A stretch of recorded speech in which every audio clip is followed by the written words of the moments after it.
सानाम कोगे जोहार ज्ञान सियान यूट्यूब चैनल पाहटा सेद खन सानाम को सगुन दाराम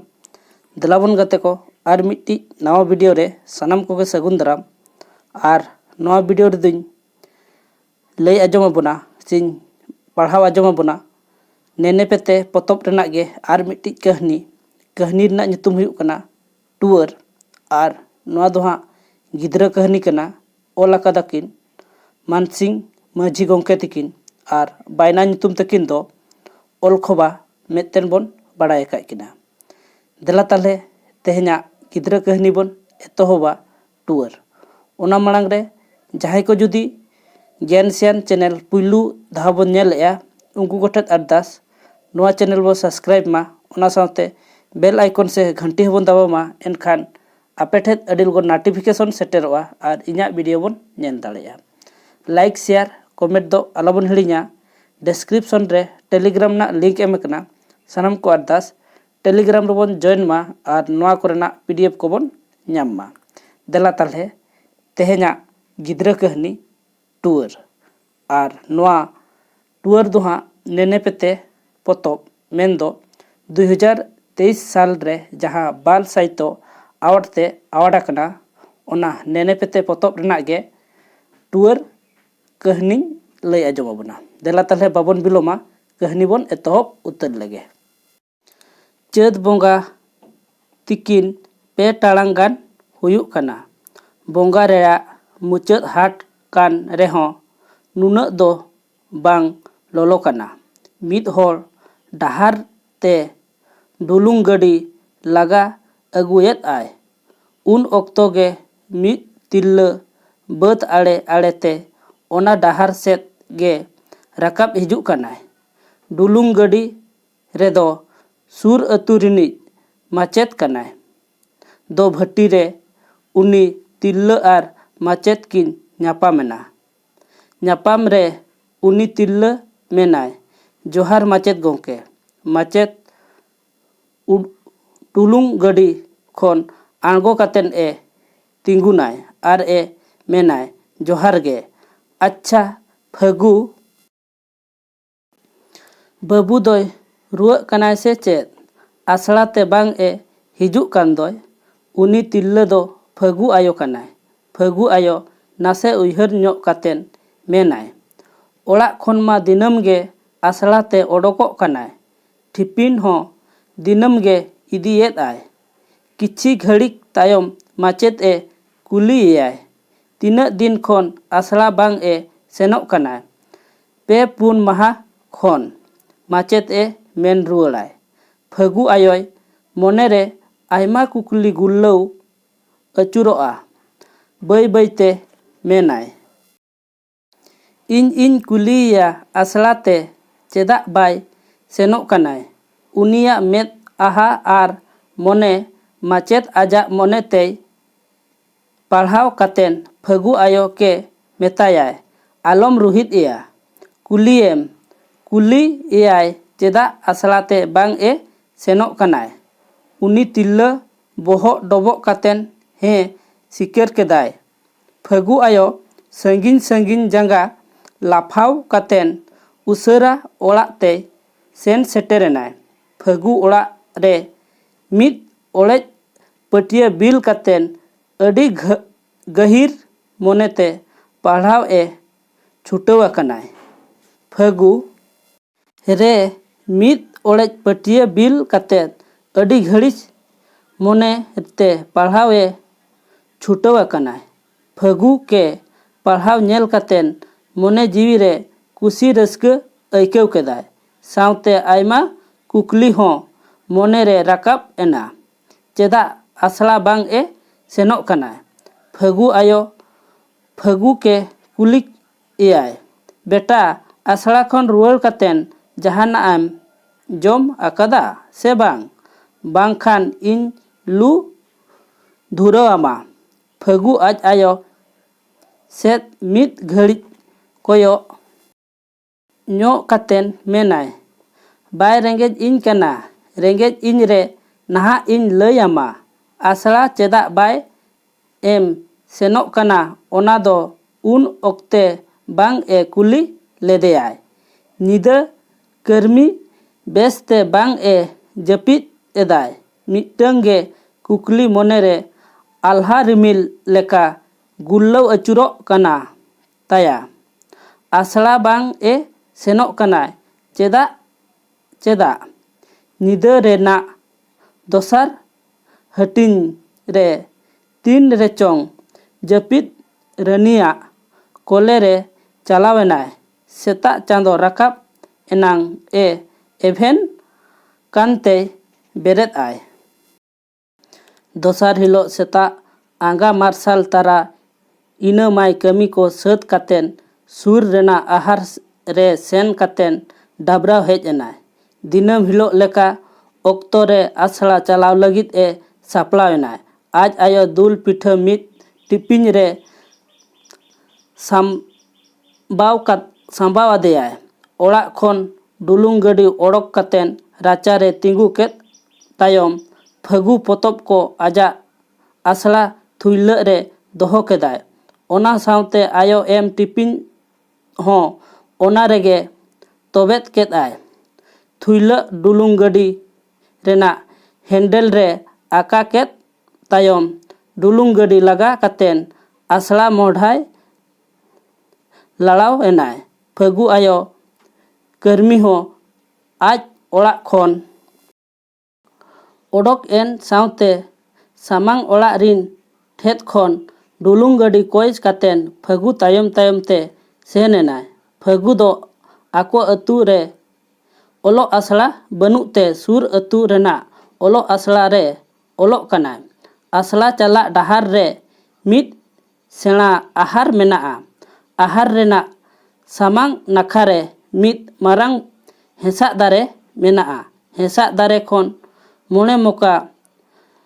ᱞᱟᱦᱟ ᱵᱟᱹᱫᱽ ᱨᱮᱱᱟᱜ ᱟᱲᱮᱨᱮ ᱯᱷᱟᱹᱜᱩ ᱫᱚᱭ ᱟᱡᱟᱜ ᱰᱩᱞᱩᱝ ᱜᱟᱹᱰᱤ ᱜᱤᱛᱤᱡ ᱠᱟᱫᱟᱭ᱾ ᱜᱚᱴᱟ ᱯᱟᱲᱟ ᱠᱚᱭᱚᱜ ᱟᱹᱪᱩᱨ ᱠᱟᱛᱮᱱ ᱟᱡᱟᱜ ᱛᱷᱩᱭᱞᱟᱹᱜ ᱫᱮᱭᱟᱨᱮ ᱜᱚᱜ ᱠᱟᱛᱮᱱ ᱦᱮᱸᱥᱟᱜ ᱫᱟᱨᱮ ᱨᱮ ᱫᱮᱡ ᱮᱱᱟᱭ᱾ ᱢᱤᱫ ᱢᱚᱠᱟ ᱰᱟᱹᱨ ᱨᱮ ᱫᱩᱲᱩᱵ ᱡᱩᱛ ᱠᱟᱛᱮᱱ ᱡᱚᱢᱟᱜ ᱴᱤᱯᱤᱧ ᱟᱨ ᱢᱤᱫ ᱯᱚᱛᱚᱵ ᱮ ᱚᱰᱚᱠ ᱠᱮᱫᱟ᱾ ᱯᱷᱟᱹᱜᱩ ᱟᱭᱳ ᱠᱟᱹᱨᱢᱤ ᱫᱚ ᱥᱟᱺᱜᱤᱧ ᱠᱷᱚᱱ ᱜᱮ ᱫᱟᱨᱮ ᱨᱮ ᱫᱮᱡᱚᱜ ᱮ ᱧᱮᱞ ᱠᱮᱫᱮᱭᱟᱭ᱾ ᱢᱤᱫ ᱜᱷᱟᱹᱲᱤᱡ ᱟᱦᱟᱨ ᱟᱲᱮ ᱨᱮᱜᱮ ᱛᱤᱸᱜᱩ ᱠᱟᱛᱮᱫ ᱯᱷᱟᱹᱜᱩ ᱟᱬᱜᱚ ᱮ ᱛᱟᱺᱜᱤ ᱞᱮᱫᱟ᱾ ᱢᱮᱱᱠᱷᱟᱱ 15 ᱴᱤᱲᱤᱡ ᱜᱟᱱ ᱛᱮᱦᱚᱸ ᱵᱟᱝ ᱮ ᱟᱬᱜᱚ ᱞᱮᱱᱟᱭ᱾ ᱯᱷᱟᱹᱜᱩ ᱟᱭᱳᱭ ᱫᱤᱥᱟᱹ ᱠᱮᱫᱟᱭ ᱵᱟᱝᱢᱟ ᱯᱷᱟᱹᱜᱩ ᱵᱮᱴᱟ ᱫᱚ ᱱᱚᱰᱮ ᱜᱮ ᱡᱚᱢᱟᱜ ᱠᱚᱭ ᱡᱚᱢ ᱠᱟᱛᱮᱱ ᱟᱥᱲᱟ ᱪᱷᱩᱴᱤ ᱚᱠᱛᱮ ᱨᱮ ᱚᱲᱟᱜ ᱛᱮᱭ ᱨᱩᱣᱟᱹᱲ ᱠᱟᱱᱟᱭ᱾ ᱯᱷᱟᱹᱜᱩ ᱟᱭᱳ ᱠᱟᱹᱨᱢᱤ ᱚᱸᱰᱮ ᱠᱷᱚᱱ ᱜᱮ ᱚᱲᱟᱜ ᱮ ᱨᱩᱣᱟᱹᱲ ᱮᱱᱟ᱾ ᱫᱤᱱᱟᱹᱢ ᱞᱮᱠᱟᱜᱮ ᱯᱷᱟᱹᱜᱩ ᱛᱤᱠᱤᱱ ᱟᱹᱪᱩᱨ ᱚᱲᱟᱜ ᱛᱮᱭ ᱨᱩᱣᱟᱹᱲ ᱦᱮᱡ ᱮᱱᱟᱭ᱾ ᱟᱡ ᱟᱭᱳ ᱦᱚᱸ ᱵᱟᱹᱫᱽ ᱠᱟᱹᱢᱤ ko ᱥᱟᱹᱛ ᱠᱟᱛᱮᱱ ᱚᱲᱟᱜ ᱛᱮᱭ ᱨᱩᱣᱟᱹᱲ ᱦᱮᱡ ᱮᱱᱟᱭ᱾ ᱛᱮᱦᱮᱧ ᱦᱚᱸ ᱫᱤᱱᱟᱹᱢ ᱞᱮᱠᱟ ᱚᱞᱚᱜ ᱜᱮ ᱦᱮᱡ ᱧᱟᱢ ᱟᱠᱟᱫᱮᱭᱟᱭ᱾ ᱩᱱ ᱚᱠᱛᱚ ᱢᱟᱪᱮᱫ ᱥᱟᱶ ᱯᱷᱟᱹᱜᱩ ᱨᱤᱱ 4 ᱜᱟᱛᱮ ᱦᱚᱸᱠᱚ ᱦᱮᱡ ᱛᱟᱨᱟ ᱟᱠᱟᱱᱟ᱾ ᱩᱱᱠᱩ ᱢᱤᱫ ᱛᱮ ᱚᱲᱟᱜ ᱨᱮ ᱱᱚᱝᱠᱟ ᱧᱮᱞ ᱠᱟᱛᱮᱱ ᱯᱷᱟᱹᱜᱩᱭ ᱴᱟᱴᱠᱟ ᱜᱚᱜ ᱮᱱᱟᱭ᱾ ᱩᱱᱠᱩᱣᱟᱜ ᱠᱩᱠᱞᱤ ᱠᱷᱚᱱ ᱵᱟᱧᱪᱟᱣ ᱞᱟᱹᱜᱤᱫ ᱯᱷᱟᱹᱜᱩ ᱫᱚ ᱟᱡᱟᱜ ᱯᱚᱛᱚᱵ ᱨᱮᱭᱟᱜ ᱥᱟᱦᱴᱟ koy ᱩᱞᱴᱟᱹᱣ ᱵᱟᱲᱟᱭᱮᱫᱟᱭ᱾ ᱯᱷᱟᱹᱜᱩ ᱟᱭᱳ ᱩᱱᱠᱩ ᱫᱩᱲᱩᱵ ᱞᱟᱹᱜᱤᱫ ᱢᱤᱫ ᱯᱟᱨᱠᱚᱢ ᱮ ᱵᱤᱞ ᱠᱮᱫ ᱛᱮ ᱫᱩᱲᱩᱵ ᱮ ᱢᱮᱛᱟᱫ ᱠᱚᱣᱟᱭ᱾ ᱥᱟᱱᱟᱢ ᱜᱤᱫᱽᱨᱟᱹ ᱢᱟᱪᱮᱫ ᱥᱟᱶ ko ᱫᱩᱲᱩᱵ ᱮᱱᱟ᱾ ᱥᱟᱱᱟᱢ ko ᱫᱩᱲᱩᱵ ᱮᱱ ᱛᱟᱭᱚᱢ ᱢᱟᱪᱮᱫ ᱮ ᱢᱮᱱᱟᱭ, ᱯᱷᱟᱹᱜᱩ ᱵᱟᱹᱵᱩ ᱫᱮᱞᱟᱥᱮ ᱦᱮᱡ ᱞᱮᱱ ᱢᱮ᱾ ᱯᱷᱟᱹᱜᱩ ᱵᱟᱹᱭ ᱵᱟᱹᱭᱛᱮ ᱛᱟᱲᱟᱢ ᱠᱟᱛᱮᱱ ᱢᱟᱪᱮᱫ ᱥᱩᱨ ᱛᱮ ᱛᱤᱸᱜᱩ ᱟᱭ᱾ ᱯᱷᱟᱹᱜᱩ ᱵᱮᱴᱟ ᱟᱢ ᱪᱮᱫᱟᱜ ᱟᱥᱲᱟ ᱛᱮ ᱚᱞᱚᱜ ᱵᱟᱢ ᱦᱤᱡᱩᱜ ᱠᱟᱱᱟ? ᱪᱮᱫ ᱟᱢᱟᱜ ᱦᱚᱲᱢᱚ ᱱᱟᱯᱟᱭ ᱵᱟᱹᱱᱩᱜᱼᱟ? ᱯᱷᱟᱹᱜᱩ ᱵᱚᱦᱚᱜ ᱛᱤᱨᱩᱵ ᱠᱟᱛᱮ ᱛᱤᱸᱜᱩ ᱟᱠᱟᱱᱟᱭ᱾ ᱪᱮᱫ ᱦᱚᱸ ᱛᱮᱞᱟ ᱵᱟᱝ ᱮ ᱢᱮᱱᱮᱫᱟᱭ᱾ ᱯᱷᱟᱹᱜᱩ ᱟᱭᱳ ᱯᱷᱟᱹᱜᱩᱣᱟᱜ ᱛᱷᱤᱨ ᱛᱟᱦᱮᱱ ᱧᱮᱞᱛᱮ ᱥᱚᱠᱛᱚᱭ ᱨᱟᱸᱜᱟᱣ ᱟᱭ᱾ ᱯᱷᱟᱹᱜᱩ ᱟᱭᱳ ᱯᱷᱟᱹᱜᱩ ᱥᱩᱨ ᱥᱮᱱ ᱠᱟᱛᱮᱱ ᱢᱮᱛᱟᱭᱟᱭ, ᱱᱩᱭ ᱫᱚ ᱱᱚᱝᱠᱟ ᱪᱮᱫ ᱫᱚ ᱵᱟᱝ ᱞᱟᱹᱭᱟᱭ ᱢᱮᱱ ᱥᱟᱶᱛᱮ ᱪᱟᱹᱣᱦᱟᱹᱲᱤ ᱨᱮ ᱥᱚᱠᱛᱚᱭ ᱪᱮᱴᱟᱜ ᱮᱭᱟᱭ ᱟᱨ ᱫᱮᱭᱟ ᱨᱮᱦᱚᱸ 2-3 ᱫᱷᱟᱣ ᱮ ᱜᱩᱢᱨᱟᱹᱣ ᱮ ᱛᱩᱞᱩᱡ ᱮ ᱢᱮᱱᱟᱭ, ᱦᱮᱸᱥᱟᱜ ᱫᱟᱨᱮ ᱜᱮ ᱟᱢᱟᱜ ᱚᱞᱚᱜ ᱟᱥᱲᱟ? onde do okoi e parhaw meyai ona saute arhoy deyare daleyai कर्मियाक दाल नेलते माचेत उनी ए दाल ए मनायai कर्मी दाल हपित कातेन फगुआ लुतुर ए पेटेर कातेन कुलियाय लय में आम ओंडे चेदा एम दुड़ुब कोआ फगु सोक्तो हसुया उनरे आज आयोय मेतायाय लाहाते लुतुर अड़ा इन में सनामा इन लया फगु आयोआ लुतुर खोन ती साहा सावते फगु लुतुर बय बयते गसाव तुलुज ए मेनाय ओते महा हिलो जखन असलैन चला कान ताहे कना उनरे मित डंगरी गुपी कोड़ा हेसा दारे रे दुड़ुब लेन किसनी ए टूटी गोज केदेयाय उनी किसनिया तुकरे बारिया किसनी होपन मेना किना नोआ दो नुकु सनाम को बड़ाया मेनखान उनी एंगा किसनिया सेंद्रा कथा दो बांको बड़ाया उनरे आज आयोय कुलियाय मेनखान आम आसड़ा बगी कते ओंडे दो चेदेम चिकायदा इन उनकिन किसनी होपन आम बेनाव दुल पिठा इन्या तीते एम आजो कते नित धबी इन जीवित दोहो अकात किना आम गे लय में आम जुदी बांगेम ताहेन खान इन दो ओकोय इमान्याय उनकिन रिन हो नित ओकोय हो बनु कोआ बानार किन टुअर अकना उनकिन ओकोय नेल हरा किनाय मेन सावते रारा तुलुज आज आयो वा जांगा बानार तीते साब हबुत केदाय फगु आयो सावते सनाम कोआ मेदरे मेदा चापे गोद एना सनाम को मुलिन एना किछि घड़िक तायम फगु आयो मेना ओ चेदा चो होला ओना ठाव रेगे बन कुली लेत मेया मासे खलीना ते नुना दुन दाल मेया मासे खलीना ते उना सोक्तुन दाल केत मेया आजा मोलोंग आर जोहा को गसाव कातेन मेनाय सरीगे गुमन को लय अकादा बिन उहर अचुर कातेन चेत हो आलम कमिया बांखान तायम ते कास्ताव छाड़ा उपाय गे बनुआ माचेत ए मेनाय फगु बेटा उनकिन किसनी होपन दो दारे खोन आंगो अगु किन में ओंडे नोडे किन ताहेन खान ओकोय कोचो को सेंद्रा किन गापा खोन आसड़ा हिजुब में उनकिन खतिर ओलो दो आलम ढिलौ तमा बांखान एम तायमोआ माचेत फगुआ बोहो ए तीते नासे गसाव कातेन ओंडे खोन ए ओडोकोआय माचेत तायम ते आज रिन जोटाव को आज साव गुंगुत हापालू कते उनको होको ओडोक चलाआ उनको को ओडोक एन सावते आज आयो इक्लुम दुड़ुब सावते हबुत कातेन मेतायाय बेटा आम चेदा इन बाम लय अदिना नेल मेसे तीना सोक्तुन दाल केत मेया मेन मुचत सावते गोटा जोहाय चो आयाय